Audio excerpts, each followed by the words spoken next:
नमस्कार, शाम के 5 बज चुके हैं। बहस के सबसे बड़े शो दंगल में आप सभी का हल्दिया से स्वागत है। आपके साथ मैं हूं चित्रा त्रिपाठी। पश्चिम बंगाल का संग्राम जैसे जैसे वक्त गुजर जा रहा है वैसे वैसे और ज्यादा दिलचस्प होता हुआ चला जा रहा है। आज इसी हल्दिया में शुभेंदु अधिकारी ने नामांकन भर दिया है नंदीग्राम से। एक तरफ ममता बनर्जी तो दूसरी तरफ शुभेंदु अधिकारी। और यहां पर आपको बता दें, भारतीय जनता पार्टी की ओर से पूरी ताकत दिखाने की कोशिश की गई। भारी भीड़ के जरिए जब कार्यकर्ताओं का हुजूम आगे की ओर बढ़ रहा था तो जय श्री राम का नारा लग रहा था। वैसे आपको बताते चले, नंदीग्राम के इस महासंग्राम में अब पिच आकर कुल मिलाकर एक ही सब्जेक्ट पर थम गई है और वो है हिंदुत्व का मुद्दा। जब से ममता बनर्जी ने चंडी पाठ किया है या मंदिर मंदिर घूम रही हैं, बीजेपी को यह रास नहीं आ रहा। इसी वजह से बीजेपी पहले से हिंदुत्व के मुद्दे पर और ज्यादा आक्रामक हो गई है।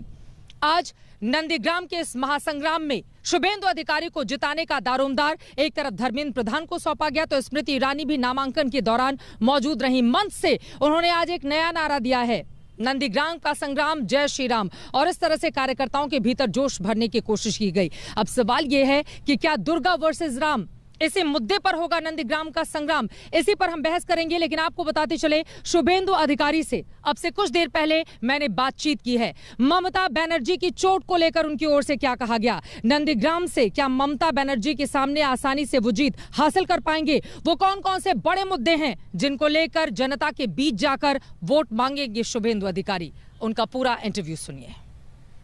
सर, शुभेंदु अधिकारी जी खुद हमारे साथ मौजूद हैं। सर, कितनी बड़ी चुनौती नंदीग्राम से आप देख रहे हैं? एक तरफ दीदी हैं तो दूसरी तरफ दादा के नारे लगा रहे हैं बीजेपी के कार्यकर्ता। देखिए, ये कोई इंडिविजुअल लड़ाई नहीं है, एक आइडियोलॉजी के ऊपर लड़ाई है। हमारी राष्ट्र की सबसे बढ़िया पार्टी बीजेपी का कैंडिडेट है। लड़ाई बीजेपी का साथ सत्ताधारी टीएमसी का है। हाँ, जरूर उम्मीदवार चीफ मिनिस्टर ममता बनर्जी और भाजपा की मैं, ये कोई चुनौती नहीं। ये नॉर्मल जो चुनाव के दौरान होता है, ये चुनाव में होगा। इस एरिया में बीजेपी का पकड़ पिछले लोकसभा का दौरान से ज्यादा होते जा रहा है। और ग्राफ भी बीजेपी का जो पॉपुलैरिटी ग्राफ वो बढ़ रहा है। इसलिए बढ़ रहा है, पूरा देश मोदी जी और बीजेपी की ओर चला गया। उस प्रदेश में जो विकास हो रहा है और सेंट्रल स्टेट का रिलेशन की दौरान जो काम हो रहा है, इसका इफेक्ट तो बंगाल में भी आ रहा है। इसलिए लोग पार्लियामेंट चुनाव में ज्यादा ऑर्गेनाइजेशन कैपेसिटी बीजेपी का उस दौरान नहीं था। पब्लिक ने करीबन हाफ 18 सीट चुनाव जिता दिया। इसलिए इस बार तो बीजेपी बहुत अच्छा तरीके से ऑर्गेनाइजेशन लेवल से पार्टी का पूरा जोर लगाते हुए जो परिवर्तन यात्रा निकला था, जो R9 हुआ था, जो कृषक सुरक्षा अभियान हुआ था, बार बार प्रधानमंत्री ने 3 बिग रैली किया जी। इतना बढ़िया ब्रिगेड रैली पहले नहीं हुआ पिछले 10 साल में। अमित शाह जी ने बहुत एरिया में रैली, कोच बिहार से लेकर ठाकुर नगर तक। नड्डा जी ने हर 15 दिन अंतर रैली किया। सब मिला के बीजेपी का पोल प्रिपरेशन बहुत अच्छा है। मैं तो 3 महीने बीजेपी में आया, बीजेपी बहुत इज्जत से मुझे लिया। इसलिए मुद्दे बेरोजगारी, विकास, और जो मोदी जी ने हल्दिया में रैली में जो किया था, जो गवर्नमेंट का प्रोग्राम भी था और पार्टी का प्रोग्राम भी हुआ, उसमें जो स्लोगन उन्होंने कर दिया, रोड मैप, डबल इंजन सरकार, ये बंगाल में क्लिक कर गया। अभी लोग डबल इंजन सरकार की ओर बंगाल जा रहा है। इंडस्ट्री के लिए सेंट्रल गवर्नमेंट के जो पीएम किसान से लेकर आयुष्मान भारत से लेकर और इतना 4,60,000 करोड़ बंगाल का डेट है, ऋण है। ये लोन के लिए बंगाल का बर्बाद कर दिया। हम लोग तो तृणमूल का रैंक एंड फाइल था। 11 साल का। शुभेंदु दा, आपसे लोग सवाल ये पूछेंगे ना कि जब आप खुद मंत्री वहां पर थे तो इतना बड़ा आपका कद, तो आपने नंदीग्राम के लिए क्या किया है? अगर जनता आपसे ये पूछती है कि काम गिनाइए नंदीग्राम में जो आपने किया है, तो आप क्या बोलने जाएंगे? देखिए, मेरा जो स्कोप था, एक तो एमपी पिछले टाइम, नंदीग्राम मेरा पार्ट था, एक एमपी लैट, दूसरा CSR। मेरा जो लिमिटेशन है, ममता बनर्जी का जो कॉलीग है ना, वो एमपी हो सकता है, मिनिस्टर हो सकता है, एमएलए हो सकता है, सब लैंप पोस्ट है। किसी को कोई काम करने का स्कोप नहीं दिया। लेकिन पर्सनली शुभेंदु अधिकारी मेरा जो स्कोप था तो हमारा पास पेट्रोलियम मिनिस्टर है, आईओसी ओएनजीसी सबको मैं चिट्ठी लिख के, पोर्ट के चिट्ठी लिख के सीएसआर का काम भी नंदीग्राम के किया। छोटा छोटा फिजिकली हैंडिकैप को ट्राईसाइकिल से लेकर लाइब्रेरी बनाना से लेकर वो स्वच्छ भारत अभियान का लैट्रिन बनाने, आईओसी तो 100 लैट्रिन मेरा चिट्ठी में सीएसआर में बना दिया। मेरा किसी की पर काम करने का इच्छा, किसी की कोई इस 1% भी कई नेगेटिव, तो मतलब आपको काम के आधार पर वोट मिलेंगे। तो आपने इतना काम किया है तो ये जय श्री राम के नारे, हिंदुत्व वोट, हिंदू पोलराइजेशन, ये सब आप भी खूब मंदिर जा रहे हैं, ममता बनर्जी भी खूब मंदिर जा रही हैं। ममता बनर्जी 10 साल बाद पहली जा रहा है और हम लोग पिछले साल भी गया था, इस साल भी गया, अगले साल भी जाऊंगा। अब पता कर लीजिए लोकल पीपल से, नंदीग्राम में जितना भी रिलीजियस प्लेस है उसका साथ शुभेंदु का जुड़ा हुआ है। जिसमें आज माथा ठेका में सोनाचूड़ा सिंहवाहिनी दुर्गा माँ का मंदिर, उसमें भी मेरा कंट्रीब्यूशन है हिंदू की नाते। जो जानकीनाथ मंदिर ममता जी ने माथा टेका, उसका कोई कंट्रीब्यूशन नहीं है। ममता बनर्जी तो आज लीडर नहीं है, 30 साल का लीडर है। नंदीग्राम में मुहिम हुआ 2007 से, एक भी मंदिर में 2007 से 2020 तक नहीं किया। अभी मंदिर पर जा रहा है, तुष्टीकरण के खिलाफ बंगाल के लोग अपने मन बना लिया, तुष्टीकरण के खिलाफ वोट होगा। मोदी जी का नारा है सबका साथ सबका विकास, और ममता जी का स्लोगन है कुछ कुछ का साथ भतीजा का विकास। ममता बनर्जी चोटिल हो गई। शुरू में कहा गया कि उनके ऊपर हमला हुआ है, हालांकि दूसरा जो उनका वीडियो आया उसमें इस बात का जिक्र नहीं था। लेकिन अब व्हील चेयर पर बैठकर वो चुनाव प्रचार करेंगी। 14 तारीख को उनका मैनिफेस्टो जारी होने जा रहा है, तो कैसे देख रहे हैं व्हील चेयर पर प्रचार? क्या भावनात्मक तौर से जोड़ नहीं लेंगे? 72 घंटा होने वाला है इंसिडेंट, इसमें मैं कोई टिप्पणी नहीं किया।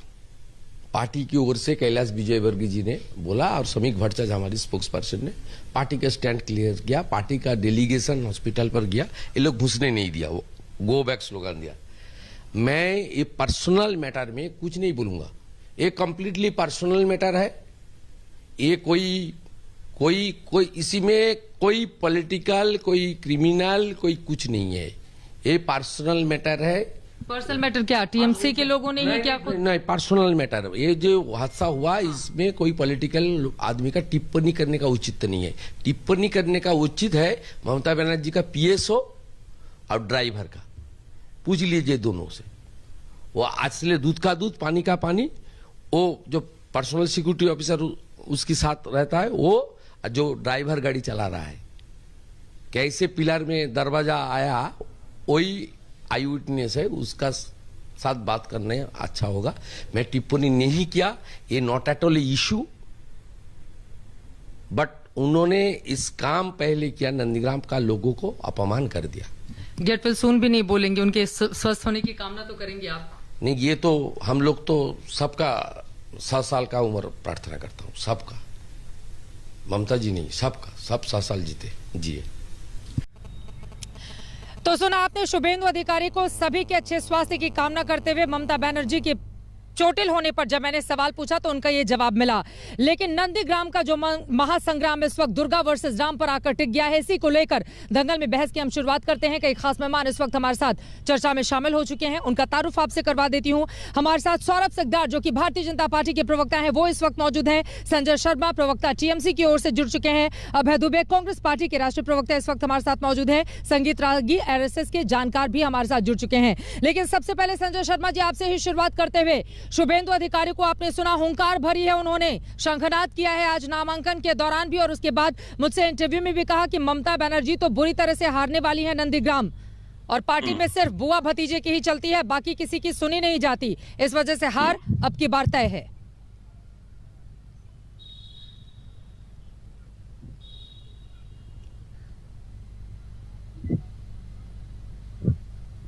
साउंड गया।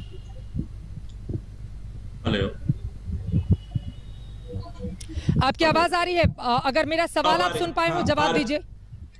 सवाल मैंने शुरू का सुना था, उसी के आधार पर जवाब देता हूं मैं। शुभेंदु अधिकारी जी जो प्रोडक्ट हैं, तृणमूल के राजनीतिक कार्यकर्ता थे और वहीं से आगे बढ़े हैं। दीदी की छत्र छाया में ही पले बढ़े, मंत्री बने, कद्दावर नेता बने। लेकिन एक पुरानी कहावत थी एक पुराना वो साधु बाबा का किस्सा आपको याद होगा, उन्होंने एक चूहे को शेर बना दिया था और वही शेर जब उनको वापस खाने के लिए आ गया था तो उसको वापस चूहा बना दिया। ये जज्बा, ये हिम्मत और ये ताकत दीदी ममता बनर्जी के हाथ में है, ये उनका करिश्मा है। इसीलिए उन्होंने जो नंदीग्राम का जिक्र शुभेंदु जी बार बार कर रहे थे, दीदी ने कहा कि नंदीग्राम आंदोलन दीदी के राजनीतिक कर्मभूमि है और दीदी ने ही नंदीग्राम और सिंगूर के मध्य किसानों के लिए एशिया का सबसे बड़ा आंदोलन किया और उस आंदोलन के बाद किसानों को उनकी जमीन वापस करने में भूमिका निभाई और नंदीग्राम के संग्राम से ही किसान भाइयों ने, बंगाल के युवाओं ने, बेरोजगार ने दीदी को गद्दी पर बैठाया। अब जब शुभेंदु अधिकारी खुद को शेर समझते हैं तो दीदी मैदान में आ गई है। नंदीग्राम में उनके घर में आओ और वापस इनको चूहा बनाकर दीदी बंगाल में की सत्ता में 2/3 बहुमत के साथ लौटेगी। सौरभ सिकदार जी जवाब दीजिए, वो चूहे और शेर की कहानी सुनाकर ये कह रहे हैं कि दरअसल दीदी के आगे टिकेंगे नहीं। वैसे चूहे और शेर का कहानी संजय जी ने सुनाया, तो संजय जी को भी मैं थोड़ा याद दिलाना चाहता हूँ कि भगवान श्री कृष्ण का मामा थे कंस और उसका वध श्री कृष्ण ने किया था। तो इसीलिए जब वो गाथा पढ़ा जाता है तो उसमें बोला जाता है बंगाली में, तुम्हारे बोधि बेजे गोकुले पालीचे से, अर्थात तुमको जो मारे गए वो गोकुल से ही आ रहे हैं। तो ये जो ये प्रोडक्ट बोल रहे हैं संजय भैया, मैं आपको नहीं टोका था, प्लीज मेरे को बोलने दीजिए। मैं एक बार भी नहीं टोका था, मैंने सुना था। बोलिए। बात ये है कि ममता बनर्जी जी का प्रोडक्ट शुभेंदु अधिकारी है या तृणमूल कांग्रेस को शक्तिशाली शुभेंदु अधिकारी किया था, ये तो वक्त बताएगा। वक्त में ज्यादा देर भी नहीं है, 2 मई को तो इसका पता चल जाएगा किसके दम पे कौन बलियान हुआ था। लेकिन बात यह है शुभेंदु अधिकारी जी नंदीग्राम छोड़ के भागा नहीं है।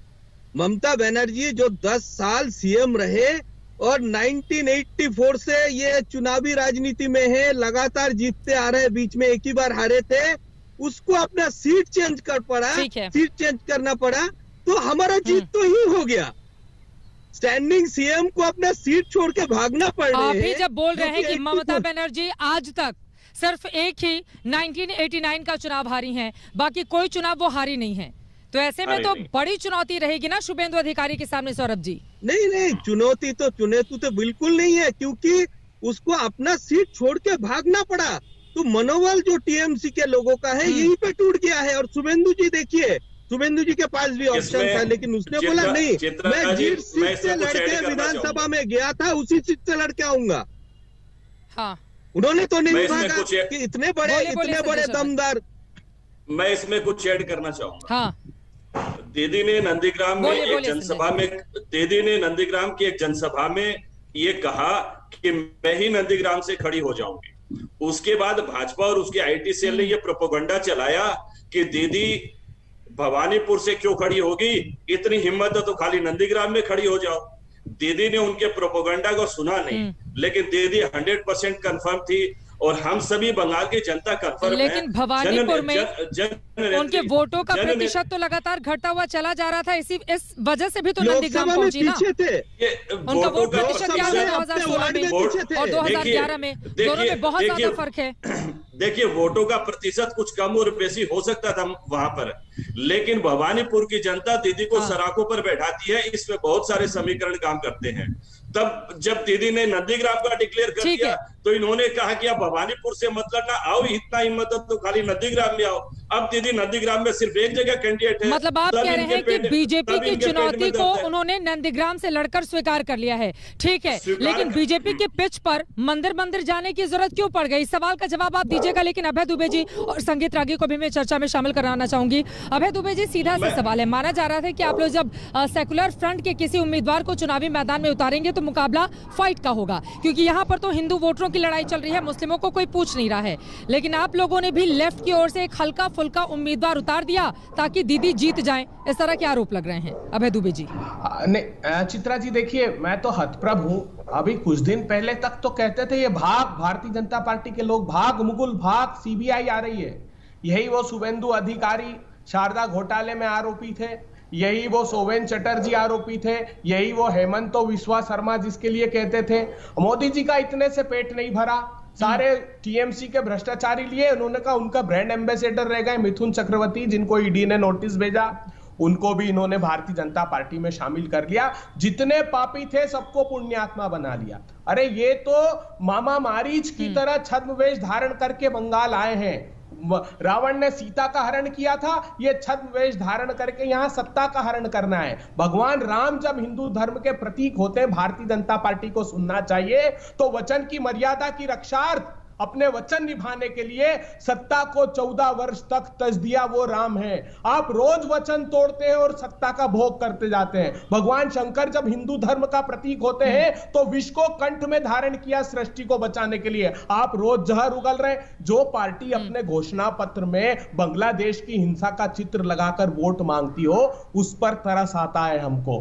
भारतीय जनता पार्टी के लोग सिर्फ लॉर्ड कर्जन की तरह हैं, जो बंगाल का विभाजन करना चाहता था बंग भंग, वैसे ही ये सांप्रदायिक ध्रुवीकरण करके बांटना चाहते हैं। अरे सारे टीएमसी के भ्रष्टाचारियों को सम्मिलित कर लिया, कितनी शर्मनाक। तो क्या आप, इसीलिए प्रधानमंत्री जी बताइए ना, आप पहले भी आए थे, इसके पहले चुनाव में जो प्रोमिसेस किए थे, क्या हुआ वो नेशनल हाईवे के पैकेजेस का? आप जल जीवन मिशन की बात कर रहे थे, महत्वपूर्ण मुद्दे आप गिना रहे हैं, लेकिन मैंने जो सवाल पूछा अभय, उसका जवाब तो आपने दिया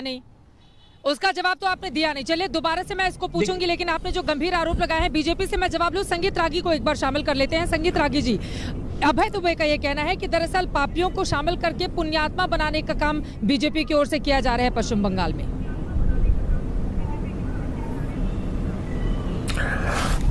देखिए, मुझे लगता है कि जब जिस आधार पर और जिस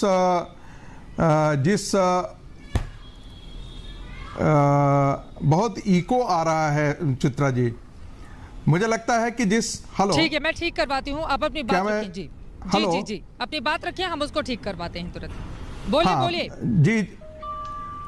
जी चित्रा जी, जिस पैमाने पर और जिस रफ्तार से विभिन्न पार्टियों के लोग भारतीय जनता पार्टी की तरफ आए हैं, मुझे लगता है कि वो एक व्यापक संकेत है कि पश्चिम बंगाल के अंतर्गत परिवर्तन होने वाला है। आपने 1989 और 90 का वो दौर देखा था, जब राम मंदिर मूवमेंट के बाद पार्टियों में टूट और पार्टियों के बड़े बड़े नेता ब्यूरोक्रेसी से, आर्मी से, कई जगहों से, कई समाज के कई वर्गों से लोग आकर के भारतीय जनता पार्टी ज्वाइन कर रहे थे। एक बड़ा दिलचस्प आपने सवाल उठाया है राम और माँ दुर्गा का, तो मुझे एक याद आ गई। एक एच हैंसन ने बहुत पहले एक पुस्तक लिखी थी जिसमें कहा था कि बंगाल में राम मंदिर मूवमेंट इसलिए नहीं प्रवेश किया गया कि राम वहाँ के मुख्य देवता नहीं है।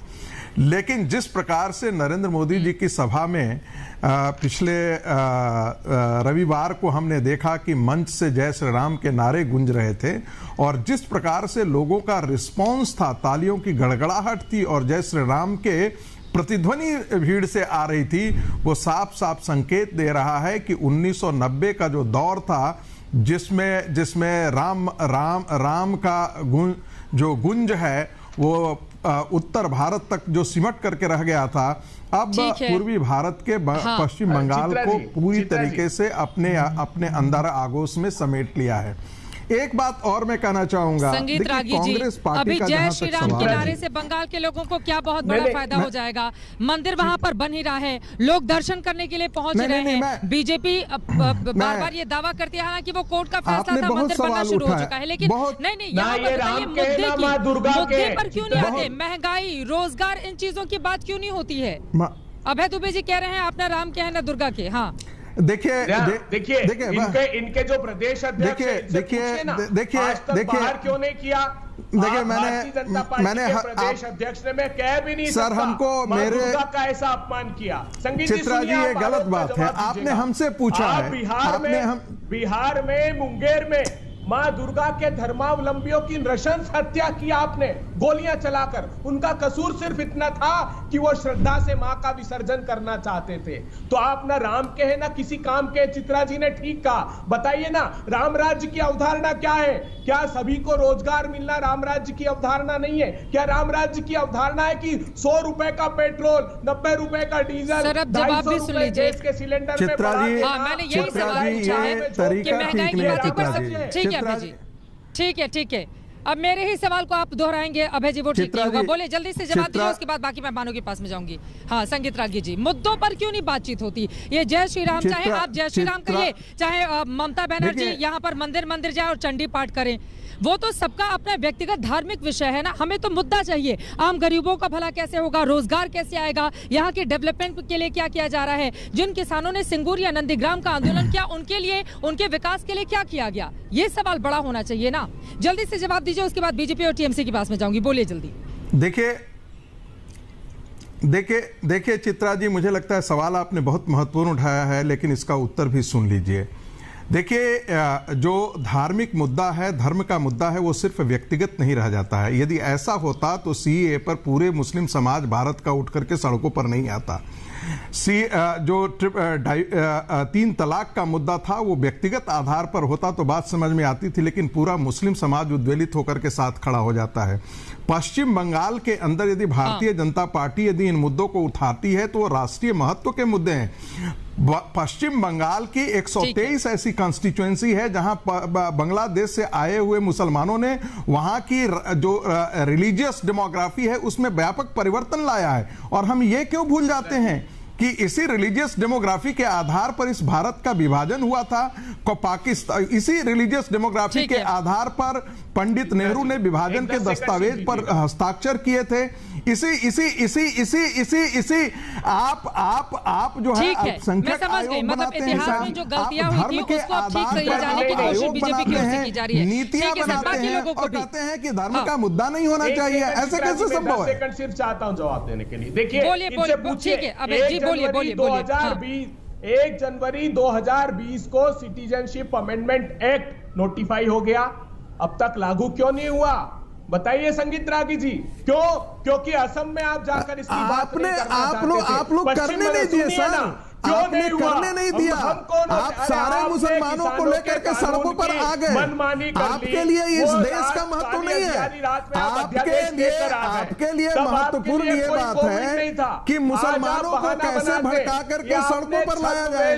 आपकी तो कांग्रेस की अध्यक्षा जो है वो इंडियन मुजाहिदीन के साथ खड़ी हो जाती है। भूल जाते हैं इंडियन मुजाहिदीन के साथ, आजमगढ़ के इंडियन मुजाहिदीन के साथ आपकी कांग्रेस की अध्यक्षा खड़ी हो जाती है। आप ये बताइए कौन ये बताइए ना कि कांग्रेस की अध्यक्षा इंडियन मुजाहिदीन के साथ खड़ी क्यों हो जाती है, यही बता दीजिए आप। आपकी पार्टी सर, राम को तो आपने वनवास दे दिया था। राम को तो आपने काल्पनिक चरित्र बता दिया था। एक करके बोले,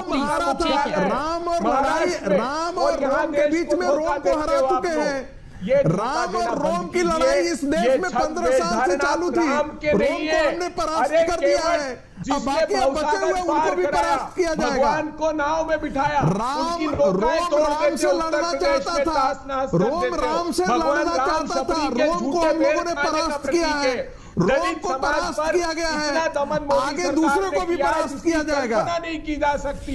आप राम के अनुयायी नहीं हो सकते।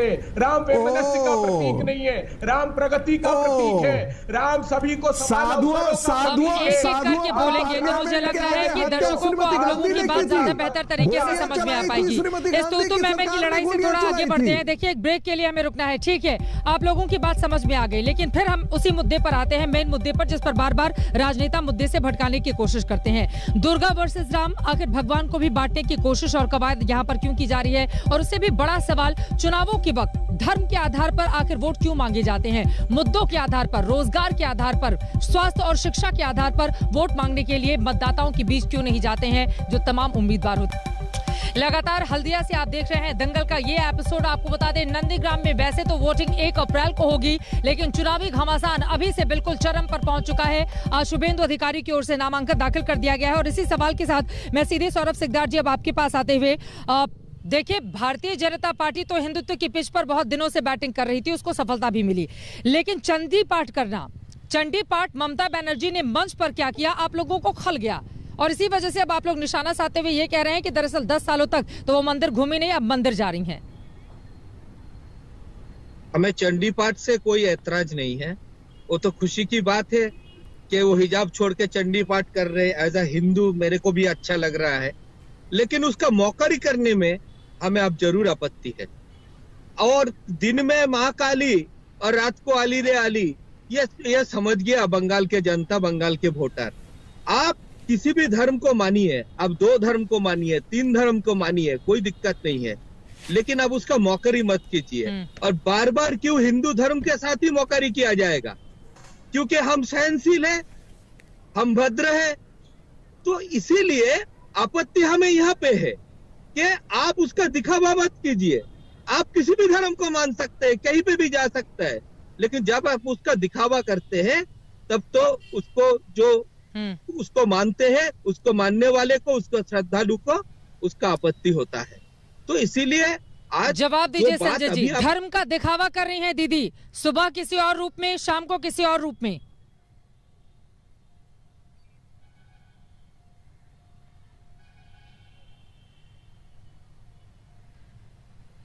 मैं जो बात कहना चाहता हूं, दीदी ने जब वो चंडी पाठ किया था, दीदी ने क्या कहा था उस मीटिंग में कि हम लोग चंडी पाठ में रोज घर से करके निकलती हूँ और चंडी पाठ में सिर्फ करती हूँ और भी मंत्रों का जाप करती हूँ। भाजपा नेता को चाहिए, भाजपा के देश के प्रधानमंत्री नरेंद्र मोदी हो या भाजपा का कोई अन्य नेता हो, वो यदि चाहे तो आकर मुझसे शास्त्रार्थ कर ले, धर्म की किसी भी बात में जानकारी हो मुझसे बात कर ले।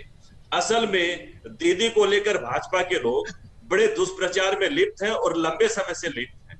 इन सब बातों का जवाब देने के लिए दीदी ने मंच से सरेआम इनको चैलेंज किया कि आइए मुझसे शास्त्रार्थ करिए और धर्म क्या है या तो आप सिखाइए या मुझसे सीखिए, और देश और दुनिया देखे कि धर्म है क्या, वास्तव में कौन धार्मिक है। तो यही तो कहा जा रहा है ना कि बीजेपी के पिच पर आ रही है, धार्मिक इतना ज्यादा बनने की कोशिश क्यों की जा रही है, यही तो सवाल है ना संजय जी। नहीं, मुद्दा ये नहीं है कि दीदी ने मंत्र पढ़े या शास्त्रार्थ के लिए उन्हें न्योता दी। गलत मंत्र पढ़े, गलत शब्द का उपयोग कीजिए, गलत मंत्र पढ़े। आइए प्रधानमंत्री जी को बोलिए शास्त्रार्थ करेंगे। मुद्दा क्या है, पिछले 10 वर्षों में भैया प्रधानमंत्री जी के साथ क्यों जाते हैं? मैं कर लेता हूँ आपके साथ, चित्रा जी क्यों रोकते हैं? मैं कर लेता हूँ आपके साथ, आइए ना। अरे आपके लिए तो मेरे छोटे भाई जैसे कार्यकर्ता ही काफी। आप चुप रहिए, आपने बोला, मैंने नहीं टोका, अब आप चुप रहिए। असल में मुद्दा यह है कि 34 वर्षों के वामफ्रंट के शासन के बाद दीदी ने बंगाल को उन्नति और तरक्की के नई ऊंचाइयों पर पहुंचाया है। बंगाल में अमन और शांति है, सर्वधर्म समभाव की धरती है पश्चिम बंगाल, और हमें धर्म हो या कर्म हो, हमने हर किसी से सीखा है, हमारे पूर्वजों से सीखा है। 10 साल में दीदी ने बंगाल में जो आमूल-चूल परिवर्तन किए हैं, यह भाजपा से देखा नहीं जा रहा है, और भाजपा को लगता है और उनको ये विश्वास है। आमूल-चूल परिवर्तन गिनाती ना, रैली में जाकर फिर चंडी पाठ इतना लंबा चौड़ा करने की जरूरत क्यों मान पड़ी? क्यों ये बताने की जरूरत पड़ गई कि मैं ब्राह्मण हिंदू हूँ? क्यों बार बार मंदिर जाने की जरूरत पड़ गई? ये तो यही वजह है ना कि भारतीय जनता पार्टी के जय श्री राम के कार्ड आप लोग ढूंढ रहे हैं नंदीग्राम में। ये भी मुझसे सुनिए कि दीदी ने अपने 10 साल के कार्यों का जो रिपोर्ट कार्ड है वो इन्हीं चुनाव में बंगाल के घर घर में बंटवाया है, और वो रिपोर्ट कार्ड देखने के बाद, उसमें जो काम हुआ है वो देखने के बाद भाजपा में खलबली है। दीदी को चुनाव जीतने के लिए धर्म का सहारा लेना पड़ा। एक जल्दी से जवाब दीजिए, फिर बाकी मेहमानों के पास। वो मूर्खों के स्वर्ग में वास करते हैं। देखिए मुश्किल ये है संजय जी, मुश्किल उन्होंने काम गिना दिया है, पर्चे बांट दिए गए हैं। और एक सवाल और दीदी की ओर से मंच पर यह भी कहा गया कि 1 अप्रैल को नंदीग्राम की जनता फूल बनाएगी। वो कमल का फूल बात नहीं कर रही थी, वो ये नहीं बताया किसको फूल बनाएंगे, बीजेपी को ये नहीं बताया किसको फूल बनाएंगे। संजय जी मेरा बात सुनिए संजय जी, अरे आप सुनिए संजय जी, कटमनी, सिंडिकेट, चाल चोरी, रेशन चोरी, कोयला चोरी, बालू चोरी, ये सारे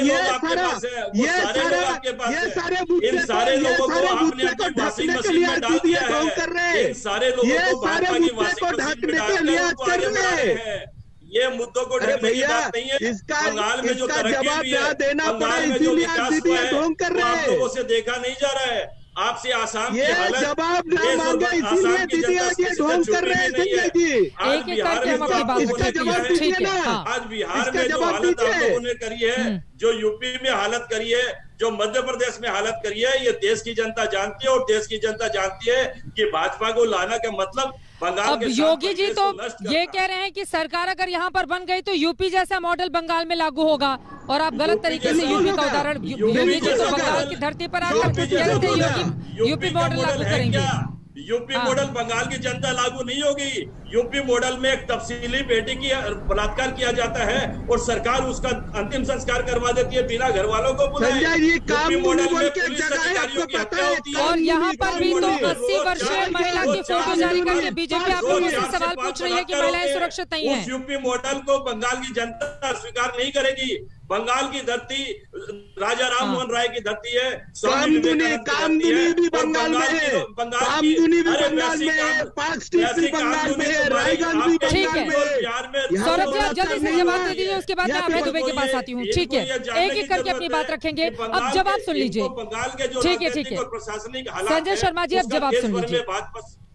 हाँ, कामदुनी, पार्क स्ट्रीट, रायगंज, ये सारे जगह भी कामदुनी, रायगंज, पार्क स्ट्रीट ये भी बंगाल में है। यहाँ बलात्कार नहीं हुआ है क्या? ये बंगाल के वासी नहीं थे? 80 से चुप रही है, चुप रही है। 80 साल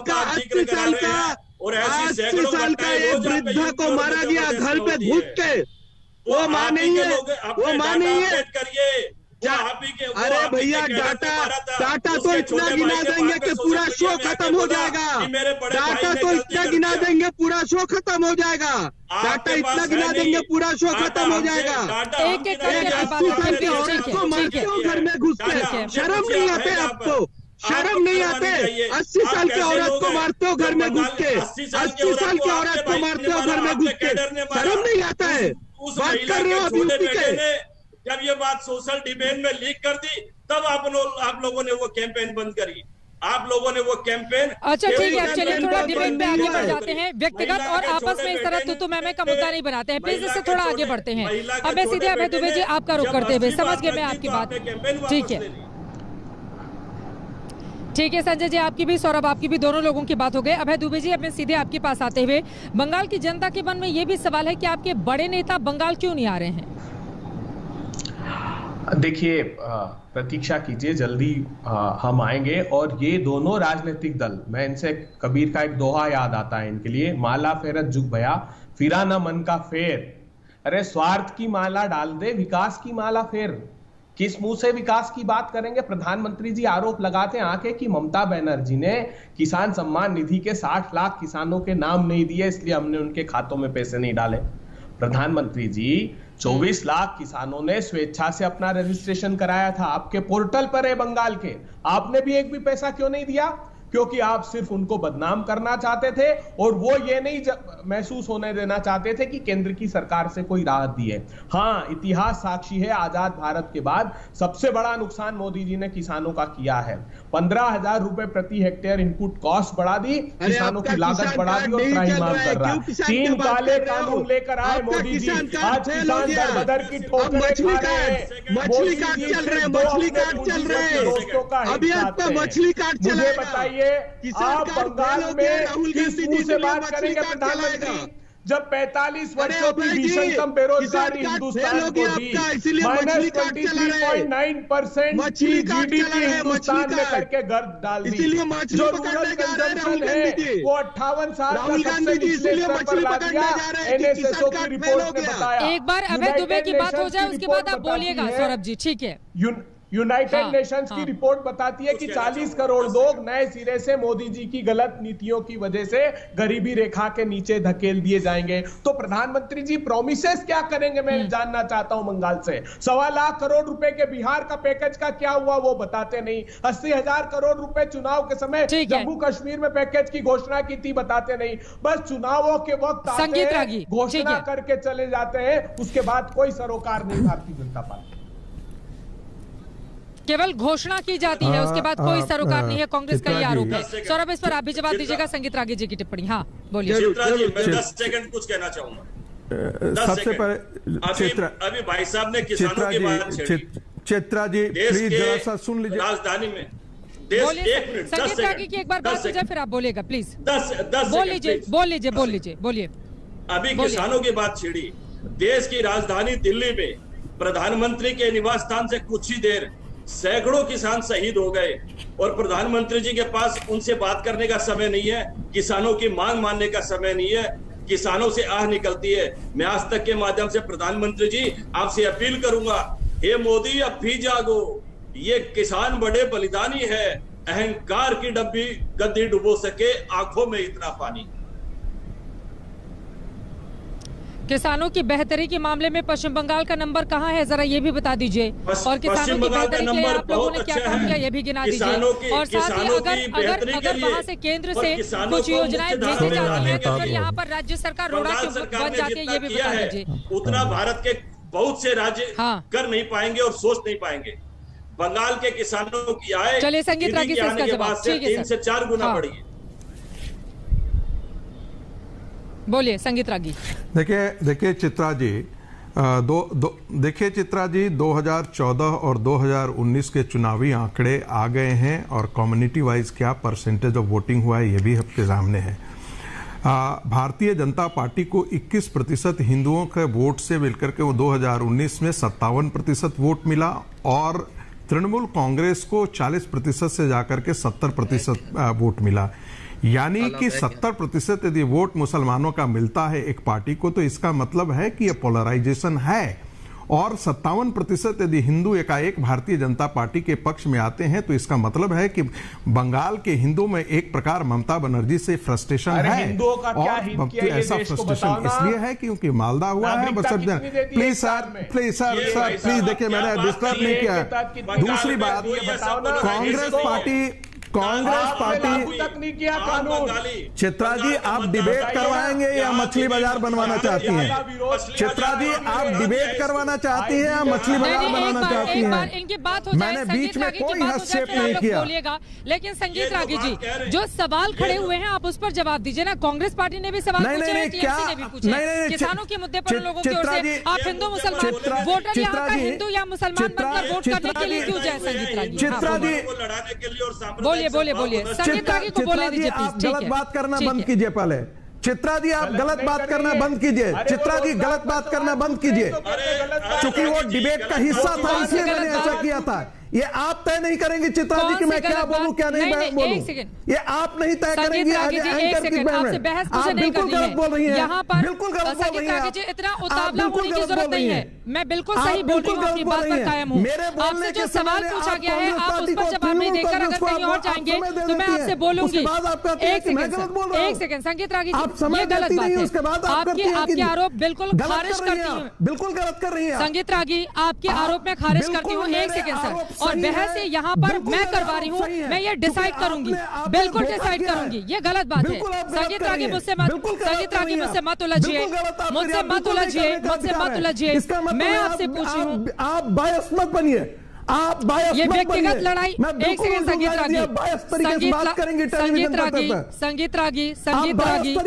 रागी नाम आपका संगीत है और बातें आपकी इतनी कड़वी। एक सेकंड संगीत रागी, ब्रेक के लिए मुझे जाना है। आप फिर कहेंगे कि मैं आपको बोलने नहीं दी। आप बोल लीजिए ना।